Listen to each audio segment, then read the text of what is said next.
I'm Herb London, the president of the Hudson Institute. I'd like to say something about what is happening in Geneva with the United Nations Human Rights Committee. The Human Rights Committee this last week has decided that any attempt to challenge Islam as a religion, any attempt at incitement, any attempt to criticize the religion will be forbidden by this United Nations organization.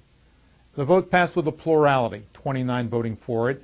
13 of the 47 members of the Human Rights Commission abstained. But what is most interesting about it is that the Western nations all voted against it, believing that this is a direct interference of freedom of speech. What we have here is, in fact, a challenge to Western civilization, a challenge of a very profound variety. For what will be happening is if anyone makes a film like Geert Wilders' Fitna, or to say anything that is critical of the Prophet Muhammad, that person will be put in a very, very negative light.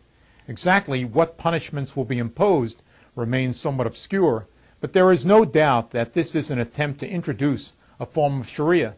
And while there's a discussion about religion in general, the Human Rights Commission made it perfectly clear they were concentrating primarily on Islam.